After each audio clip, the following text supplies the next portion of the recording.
What's up, guys? Welcome to the Grow Family Network.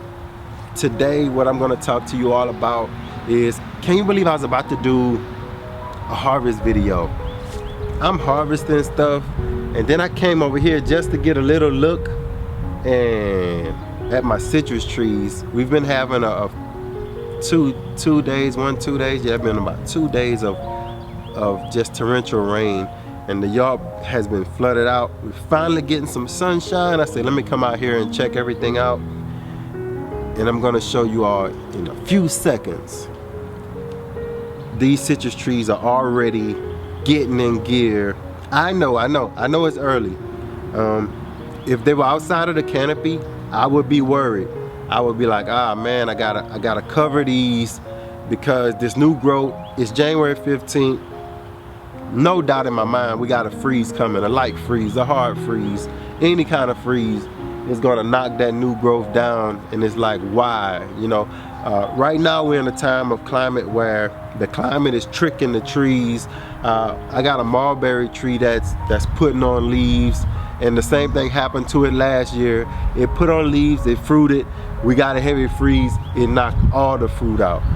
I'm not worried about that this year, especially when it comes to this food forest, because I have an evergreen canopy that's filled with leaves right now, and I'm not worried about any frost. Cold is okay. I've noticed from working with the high tunnel, the unheated greenhouse, cold is okay. Cold is not what actually kills the trees, seemingly to me. It's the frost. For some reason, when that ice gets on those leaves or gets on those branches, they don't like it.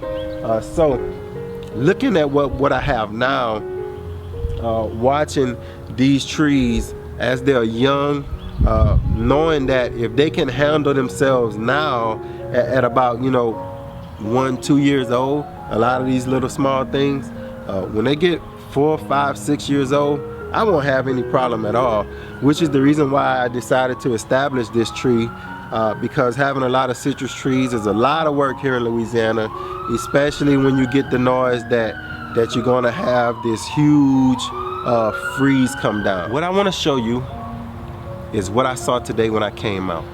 January 15th, citrus trees, Louisiana, putting on growth and budding at the same time. Once again, I'm not worried. I believe it's gonna make it no matter what comes, however low the temperature drops, however much freeze or frost we get. This is what's gonna cause us to have that outside season extension that we would be losing had we not had this this evergreen canopy. So today's video, we're gonna talk about understory trees. Talking about an understory, they tell me that citrus is actually an understory tree, which I don't see many people growing it under a canopy. I've decided to go a little bit further and put some video footage out for people that's thinking about maybe trying the food forest thing but don't know what to put or why. As my overstory you seen in our last video, our overstory tree is like an evergreen tree. Find the evergreen tree. Hopefully you already have one in your area. Ours is what we call a live oak, stays green, evergreen, year round, and that's the reason why we're able to put our citrus trees underneath it. Now, if you're thinking of using peaches, plums, pears, trees that are deciduous that needs more cold, well, you may want to go with a pecan tree, something like that, that loses its leaves. That way it can let more of that cold air in on your trees.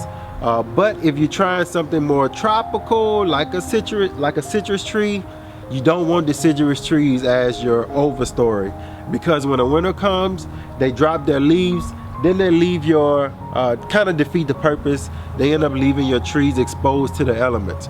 That's what an evergreen canopy will do for you.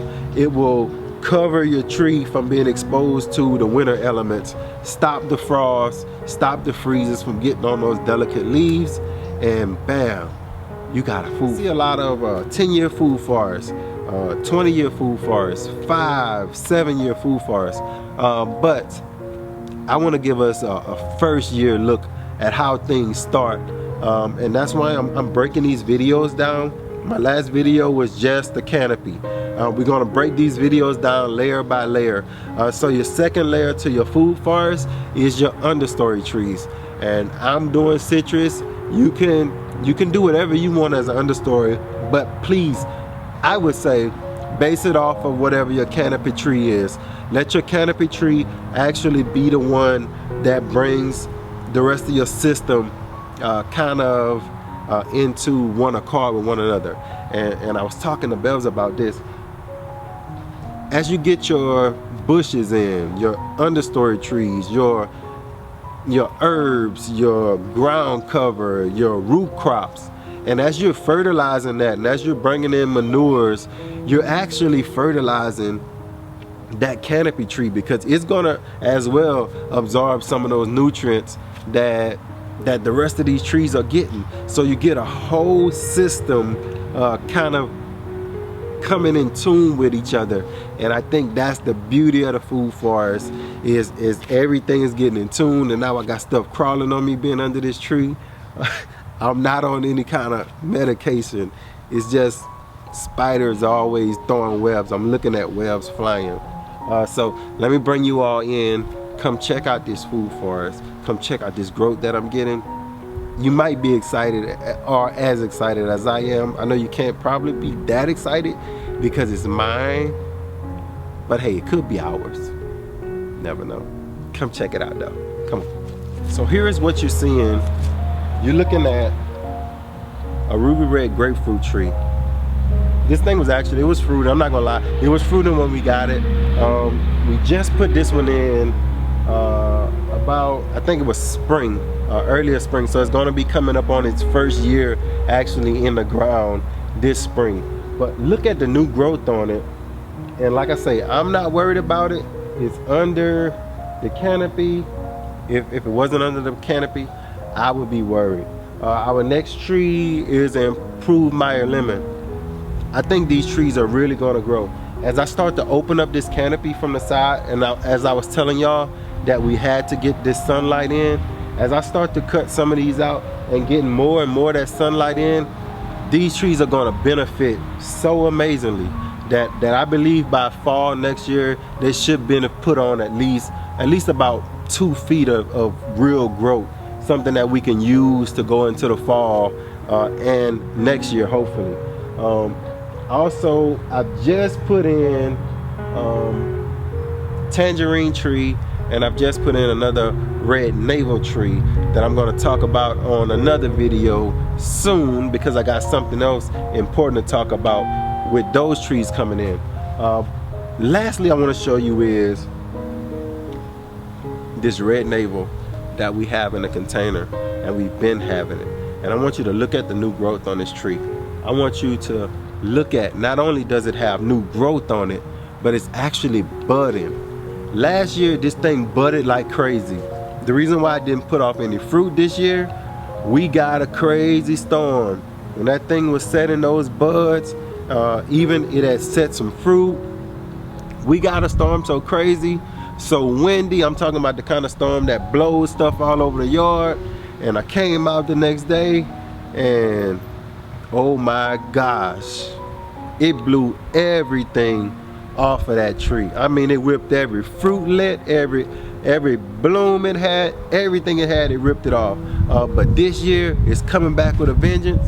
Check it out, new growth and blooms already, January 15th. So, are you excited?